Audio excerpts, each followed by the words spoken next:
गर्भलिंग निदान चाचणीबाबत नागरिकांनी माहिती द्यावी असं आवाहन जिल्हाधिकारी दिलीप स्वामी यांनी एड यांच्या माध्यमातून केलं असून गर्भलिंग निदान चाचणीबाबत खबर देणाऱ्यास रोख पारितोषिक देणार असून नाव गुपित ठेवण्यात येणार असल्याचंही त्यांनी सांगितलंय। नमस्कार, मी दिलीप स्वामी, जिल्हाधिकारी छत्रपती संभाजीनगर बोलतोय। एक अत्यंत महत्त्वाच्या व नाजूक विषयाची संदर्भात आपणांना विनम्र आवाहन करण्यासाठी मी आपल्या समक्ष आलेलो आहे।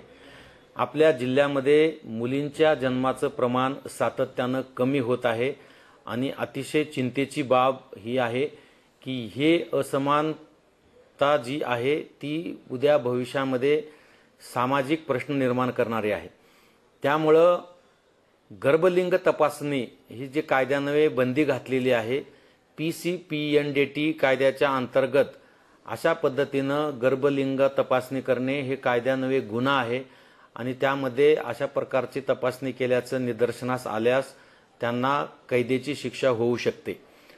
सद्यस्थितीमध्ये छत्रपती संभाजीनगर जिल्ह्यामध्ये ग्रामीण आणि शहरी भागामध्ये काही असामाजिक संघटना किंवा असामाजिक व्यक्ती यांच्याकडून चोरून छपून ट्रॅक्टरमध्ये, ट्रकमध्ये किंवा ॲम्ब्युलन्समध्ये गर्भलिंग तपासणी करत असल्याची प्राथमिक माहिती प्रशासनाला मिळालेली आहे।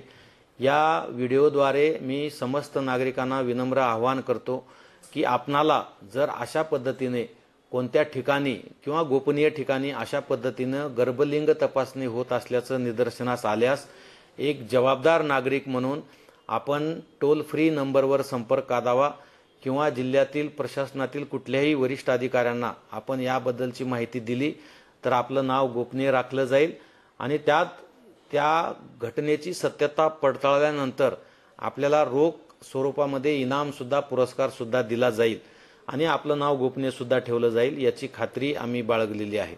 त्यामुळे आपण निश्चिंतपणे अशा असामाजिक प्रवृत्तीला आळा घालण्यासाठी समोर या आणि टोल फ्री क्रमांक 1800233475 1800233475 या टोल फ्री क्रमांकावर आपण संपर्क साधावा अशी विनंती मी आपणा सर्वांना करतो। धन्यवाद।